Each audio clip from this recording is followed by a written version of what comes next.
IANSAN is here, and her kit is the same as one of the strongest 4-star support we ever had in Genshin since day 1, BENNETT. But there is a really important characteristic. As an online character, IANSAN has a plus. She can wear a Scroll of the Heroes in their city and grant elemental damage bonus to all characters in the team. Does this completely outdo BENNETT as a healer and buffer? In this video I want to analyze both of them and answer the final question. Is IANSAN stronger than BENNETT? Let's quickly analyze their kits to have a more clear view of them as characters and supports. Let's start from the oldest one, BENNETT. So for active talents, you use the normal attack only if you want to build him as a DPS, which is a more creative build, or generally speaking a type of build out of his role and purpose in teams. So for a standard build, the normal attack is not leveled and relevant. This skill is a bit more important since you can deal pyro damage and generate particles, which is pretty useful since the cooldown of the skill is 5 seconds if you press it, so it can be almost spammed if you don't have enough particles or you don't have the main key of his kit fully charged. The burst. The burst is the main key of BENNETT's kit since you obtain all the buffs from this ability. It grants healing if the active character's HP are below 70%. The healing distances can be really big and are based on BENNETT max HP. His burst can also grant a buff in attack, which is based on BENNETT's base attack, so the sum of BENNETT's default base attack and the base attack of the weapons you decide to give him. The higher is the base attack, the higher will be the buff in attack BENNETT can grant to your active character. So BENNETT heals with HP and buff with attack. For his passive talent, with the first one the cooldown of the skill is 4 rather than 5 seconds for press mode, and the second one will decrease the cooldown of the skill even more if used with the burst active. So these are talents useful for him, not for your team. I included relevant characteristics for the meta and talents we use for the rotations. That's why I didn't talk about the third passive talent, for example. Then his best for P set is Noblesse Oblige, and weapons option he could have for a standard build are Skyward Blade, which grants him all he needs, and Mist Splitter if you want him to have a lot of base attack, but generally speaking, BENNETT wants weapons with a lot of base attack and energy charge. You might already have BENNETT built, but theirs is full guide done in 2025, so all weapons and artifact sets we have now. Go check it out if you want. So with that being said, let's have a look at the newest one, IANSAN. For active talents, you use IANSAN's normal attack only after the skill, but not to fight in a standard build. With this skill, she has the same concept as BENNETT, use it to deal electro damage and generate particles, and that's it. We won't talk about her exploration mechanics, it's not relevant in this video. With the burst, thanks to her kinetic energy scale, she can buff in attack your active character, and this buff is based on IANSAN's attack, so general attack, which means the sum of her default base attack, the base attack of the weapon you decide to give her, and the percentages of attack she has. For a passive talent, with the first one she gains extra attack after using the skill plus normal attack, and this will make her gain Night Soul points in the following seconds.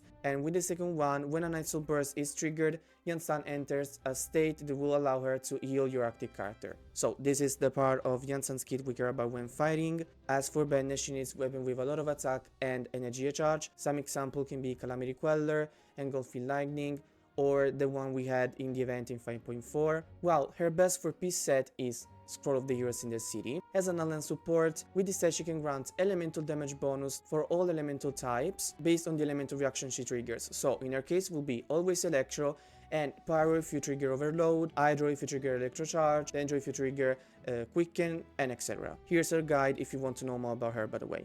Now we know both kits, which allows us to comprehend better which are the differences between BENNETT and IANSAN. So let's go step by step.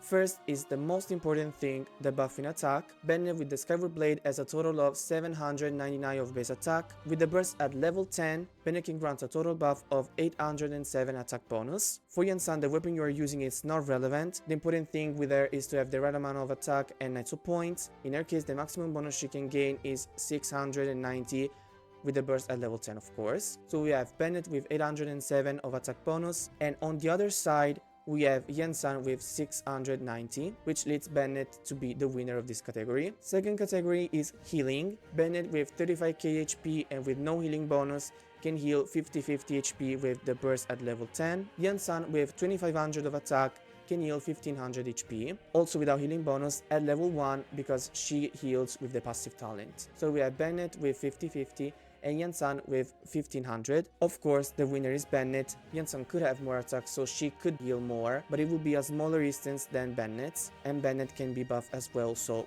he wins this category for sure. Last category is won by Yansan, since BENNETT can provide elemental damage bonus at C0 at least. But there are some other details that these two characters have. For example, BENNETT's burst is placed on the battlefield, while Yansan's one follows you, which is really useful if the enemy changes position, since with Yansan you still have the buff, while with BENNETT you risk to waste the burst. You can avoid these situations by simply learning the enemy movements, of course, but some enemies are really unpredictable, like the Magukenki, which changes his movements randomly. It happens every time he is in the Abyss for me, and it's pretty annoying if you already used BENNETT's burst. Also, it is well known that characters who buff without placing anything, like BENNETT does, are slightly better than who does. These are BENNETT and Yansan's character investment. As you can see, they are pretty similar. They both are really easy to build. BENNETT needs HP, energy recharge, and base attack, and Yansan needs attack and energy recharge, not that complicated to obtain. The healing section is pretty different instead. We have BENNETT with 3 out of 3 and Yansan with 1 out of 3. As you saw before, she heals only with her passive talent, so that percentage can be leveled since we are not able to level up passive talents. They can deal great damage, but not in the support build. Of course, they both grant crazy buffs for your active characters. They are both really versatile and have a good number of weapons to choose between, so they seems to be pretty equal. However, we have another aspect to take into account. As 4-star characters, they have higher chances to be constellated by players. So the question is, can the constellations change both characters' value in the meta, considering the one as C0? The constellations that improve BENNETT performances as a support are C1, C5 and C6. With the C1, BENNETT can grant even more attack to the active character, so let's still take the example I did before. BENNETT with a Skyward Blade, and this constellation would grant 968 of attack rather than 807, which is pretty good of course. Then we have the C5 that increases multiplicator of the burst, leading BENNETT to grant a buff in attack of 1121, which is quite crazy. The healing would go from 50-50 to 60-50. Lastly, the C6 grants pyro damage bonus to Claymore, Polearm and Sword Wielders, which is useful for pyro DPS, so Diluc, Arlecchino, Mawika, Dia, and Utao. Then for 4 stars we have Gaming, Xinyan, I named all of them. This constellation has always been considered a malus for DPS of a different elemental type than Pyro. Then for Yansan, the constellations that improve Yansan performances as a support are C2, C5 and C6. With the C2, Yansan will grant an additional 30% of attack to your active character, so she grants 690 plus 30%, which is a great buff for your active character. Then with the C5, she has her elemental burst leveled up as well, so now she can grant 810 of attack bonus plus 30% of the C2, so really nice and strong constellation. Lastly, with the C6, your current active character can deal 25% more damage, which is also really strong. So both characters at C6 are stronger than having no cons. A C6 BENNETT with Skyward Blade can grant 1121 of attack bonus, with Noblesse Oblige is a little more of course, 60-50 HP restored in a single instance, and 50% of pyro damage bonus, but only to Claymore, Polearm and Sword Wielder, and only pyro DPS takes advantage from this buff, while a C6 Yansan with 2500 of attack and scroll set can grant 810 plus 30% of attack bonus, 1500 HP restored in a single instance, 40% elemental damage bonus, depends on which elements she triggers a reaction with, and lastly 25% increased damage. So who should we choose between them in teams, Abyss and general contents? I think BENNETT and Yansan are really versatile and they can be played in a lot of different teams. Let's take a DPS to build teams with them. Arlecchino, for example,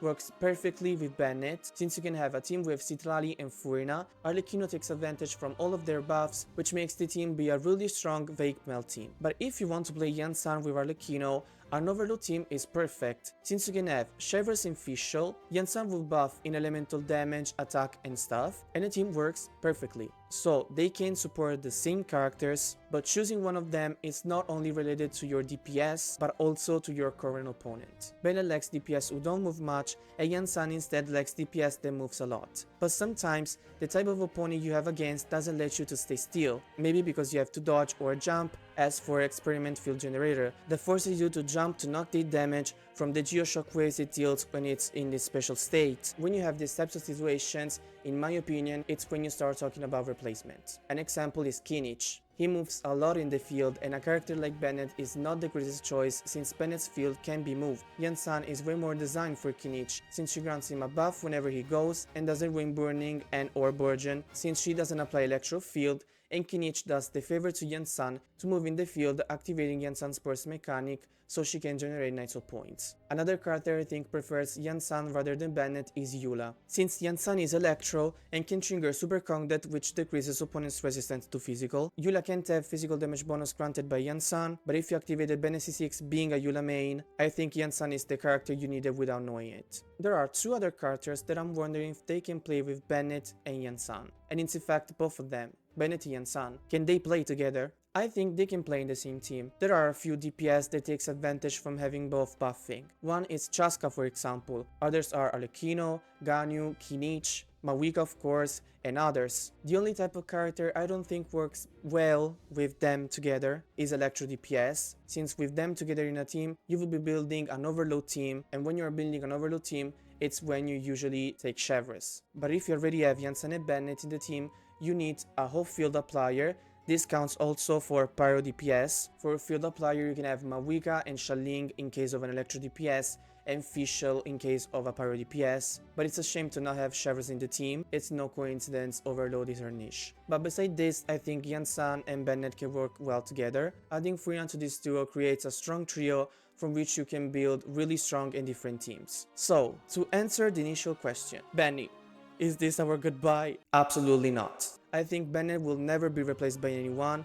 Mawika didn't and Yansan doesn't as well. At this point, he can't be replaced. He was never in danger, he was the danger. Jokes apart, Bennett and Yansan are both crazy characters. Bennett is really strong, but you have to be careful when using his burst. Yansan buffs every single stats in the game, but can't heal a whole team by yourself, so it's better to have a healer to support her like Chevres in Overload. I'm personally so happy for Yansan release, since the majority of DPS in Genshin scale on attack, and we really needed a second attack buffer, so a second Bennett. Now the Abyss will be a lot easier for me to complete. The only other character I would need a copy of is Furina, but I know that's impossible. Anyway, that's it for this video. I hope it was useful and that you like it. If that was so, please leave a like and subscribe to the channel to support me. You can also find the links of my other socials and my Discord server down the description box. Let me know your thoughts about Yansan and Bennett, if you think one is indeed stronger than the other one. See you in the next videos. Bye!